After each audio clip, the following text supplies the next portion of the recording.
Cut गई पतंग और डोर देखते रहे, गिर गया रुपया और मोर देखते रहे। क्यों अंधभक्तो, यही हाल होगा ना, या इससे भी ज्यादा तुम्हारा, इससे आगे कुछ हाल है तुम्हारा। सही आदमी के फंसे भाई था, उस ट्रंप का है ना, हम ठीक फंसे हो। 11 साल हो गए थे, पूरा देश नचा रखा था, पूरा देश के पूरी दुनिया में नाचता फिर रहा था। मोरे चंदे करता फिर रहा था पूरी दुनिया में। उस मोर के सारे चंदे एक साथ निकाल दिए ट्रंप ने। बोला आजा तू डाल, कितने चंदे डाल लगा, तेरे सारे चंदे निकालेंगे। एक बात मैं कई बार बोली थी, आपको बार बार बोली थी, कि भारत है ना एशिया का नहीं, दुनिया में भी बहुत बड़ा वो व्यापारिक क्षेत्र है, बहुत बड़ा व्यापार का क्षेत्र है। और ट्रंप की नजर है व्यापार के क्षेत्र के ऊपर है। ट्रंप नजर रखे हुए है, भाई भारत से व्यापार बढ़ाना है तो बढ़ाना है। यहाँ पर भगत बहुत हैं, ये मतलब चलते चलते अभी चल रहे हैं, टैक्स लग रहा है, सांस ले रहे हैं, टैक्स लग रहा है, इनको कोई मतलब नहीं इन चीजों से। पढ़े लिखे होते तो मतलब होता ना। अभी बजट आएगा 2 फरवरी को, उसमें देख लेना थारी खाल उतरेगी, खाल उतरेगी थारी मोटी मोटी।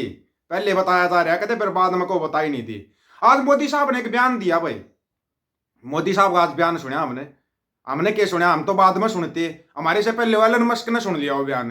एलन मस्क को सुनाई देगा वो बयान, जो बयान दिया मोदी साहब। मोदी साहब बोले दुनिया में ना इतने तो कई बहुत सारे देशों की इतनी आबादी नहीं है, इतनी एक साल में गाड़ियां बिक जाती है इंडिया के अंदर। उसने देखा भाई टेस्ला में लिखाई एलन मस्क ने देखा भाई इतनी गाड़ियां बिक रही हैं, तो फिर तो अपनी गाड़ी होनी चाहिए उड़े। उसने वो बोल रहे थे ना, फोन करके गिड़गिड़ाया, ये किया वो किया। एक फोन में बोला टेस्ला की कंपनी लगेगी इंडिया के अंदर, टेस्ला लॉन्च होगी इंडिया के अंदर। बोले हाँ जी बिल्कुल जी होगी जी, क्यों नहीं होगी, लॉन्च होगी। क्या बोला फिर उसको, कब लॉन्च कर रहे हो वो भी सुन लो, अपडेट भी सुन लो। वो भी छात्र कहाँ गए रहे तुम्हारे जो पढ़ने के लिए गए थे? सुनने में आया हूँ मैं ज्यादातर तो गुजराती भाई हैं। क्यों गुजराती भाई हो, वहां पर भी फ्रॉड कर दिया, एक दो नहीं 20,000, और आगे नजरों में वहां पे तो कदम कदम पे सीसीटीवी हर एक चीज की, इसलिए रिपोर्ट मांग रहा था कनाडा, वो रिपोर्ट इसलिए मांग रहा था।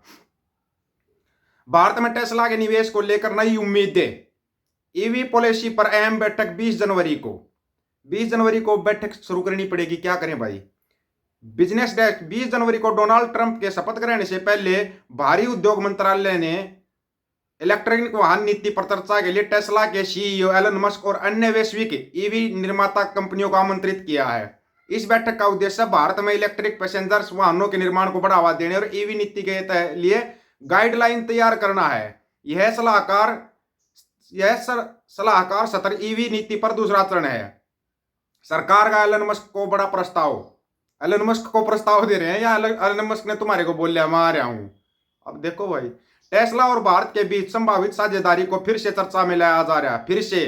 पहले तो तुम स्टारलिंक को भी लॉन्च नहीं कर रहे थे, अब स्टारलिंक भी सुनाया भाई, मार्च अप्रैल में लॉन्च हो रही है, लॉन्च ही हो रही स्टारलिंक, लॉन्च करनी पड़ेगी भाई। ठाडा मारा रोना दे, छोड़ खोसले सोना दे, तारी तो हालत घनी खराब हो रही है।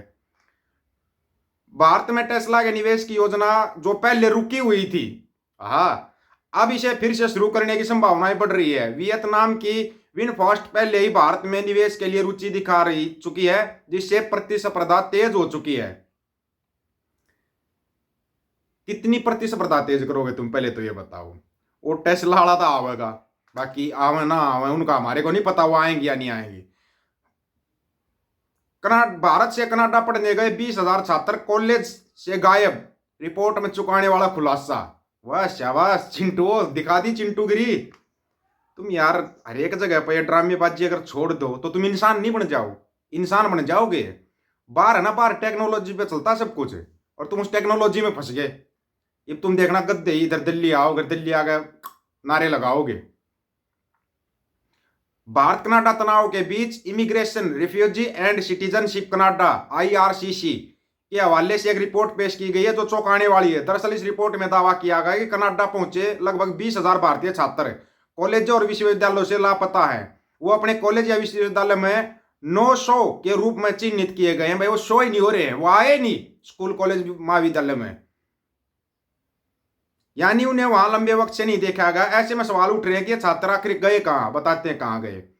कई विशेषज्ञों का मानना है उपस्थित रहने वाले अधिकांश छात्र कनाडा में ही काम कर रहे हैं और स्थायी निवासी बनने का सपना देख रहे हैं। एंड्री लोटिन, पूर्व संघीय अर्थशास्त्री और आवर्जन मामलों के विशेषज्ञ का कहना है कि अधिकांश छात्र अमेरिका की सीमा पार नहीं कर रहे हैं, बल्कि कनाडा में काम कर रहे हैं। इसके पीछे उद्देश्य स्थायी रूप से कनाडा में बसना हो सकता है, बसाएंगे तुम्हारे को। कनाडा में 2014 में इंटरनेशनल स्टूडेंट कपल्यास रिजाइम लागू किया गया, जिसका मकसद फर्जी छात्रों की पहचान करना और संदिग्ध स्कूलों को चिन्हित करना था। आवर्तन विभाग साल में 2 बार कॉलेज और विश्वविद्यालयों से छात्रों की उपस्थिति की रिपोर्ट मांगता है, जिससे सुनिश्चित किया जा सके कि वे अपनी स्टडी परमिट का पालन कर रहे हैं।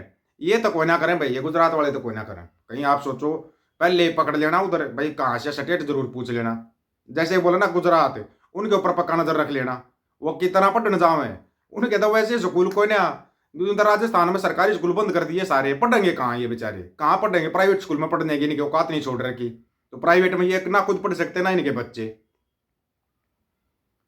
भारतीय छात्रों की अनुपस्थिति के मामले ने भारत के प्रवर्तन निदेशालय ईडी का ध्यान भी आकर्षित किया है, जो कनाडा से अमेरिका में भारतीयों की तस्करी के एक मनी लॉन्ड्रिंग मामले की जांच कर रहा है। यह जांच गुजरात के डिंगकुजा गांव के एक भारतीय परिवार की मौत के बाद शुरू हुई थी, जो कनाडा अमेरिका सीमा को अवैध रूप से पार करने की कोशिश के में अत्यंत ठंड से मारे गए थे। एंड्री लोटिन ने सुझाव दिया कि अंतर्राष्ट्रीय छात्रों को कनाडा आने से पहले फीस का अग्रिम भुगतान करना अनिवार्य किया जा सकता है, जिससे सिस्टम के दुरुपयोग को कम किया जा सके। इससे उन छात्रों की पहचान में मदद मिल सकती है जो केवल वर्क परमिट के उद्देश्य से स्टडी परमिट का उपयोग कर रहे हैं। कनाडा में भारतीय छात्रों की गैर मौजूदगी और स्टडी परमिट नियमों का उल्लंघन एक गंभीर मुद्दा बन चुका है। यह न केवल आवर्जन नीति पर सवाल उठाता है, बल्कि कनाडा में छात्रों के वास्तविक उद्देश्य पर भी नजर डालता है। इस समस्या का समाधान खोजने के लिए कड़े कदम उठाने और मौजूदा नीतियों की समीक्षा की आवश्यकता है। सीधी सी बात बताएं, ये चाहे कनाडा जाओ, चाहे अमेरिका, चाहे ऑस्ट्रेलिया, इनसे ना 3 साल की फीस पहले भरवा लो।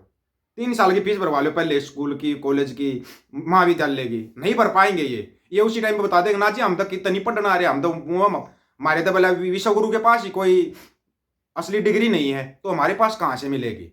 वो बेचारा फर्जी डिग्री लिए घूम रहा है, तो इनके पास तो 8वीं की मार्कशीट भी नहीं है। कहीं आप सोच रहे ये कॉलेज पढ़ कर जाते होंगे, ना ना ना, 8वीं की मार्कशीट भी नहीं है। चिंटू तुम्हारे अंदर सुधार तो होगा, सभी देश मिलकर करेंगे, लेकिन सबसे ज्यादा इलाज तुम्हारा ट्रंप करेगा, और ट्रंप के दबाव से ही तुम्हारा कनाडा के अंदर इलाज हो रहा, बता रहे मोटा मोटा।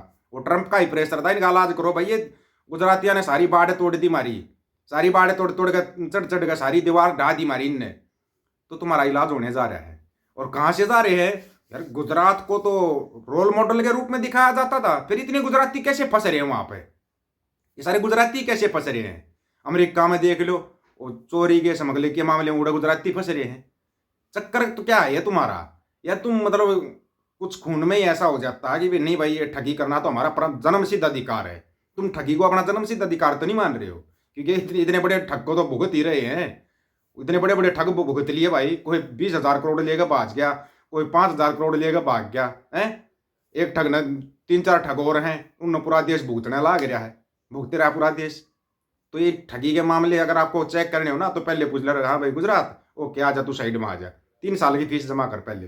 वो कर ही नहीं पाएगा वो, क्योंकि वो स्टडी परमिट से वो जाता, स्टडी परमिट से, लेकिन बेचारे के पास स्टडी होती नहीं उसके पास स्टडी। देख लो टेलीप्रॉम्प्टर हटा कर देख लो, 4 भाषण, 2-1 भाषण पूरा करवा देना टेलीप्रॉम्प्टर हटने के बाद। आप लोगों की क्या राय है भाई इसके बारे में? आप अपनी राय रखना दोस्तों, आपकी राय का इंतजार रहेगा, क्योंकि आपकी राय बहुत महत्वपूर्ण है इस मामले में।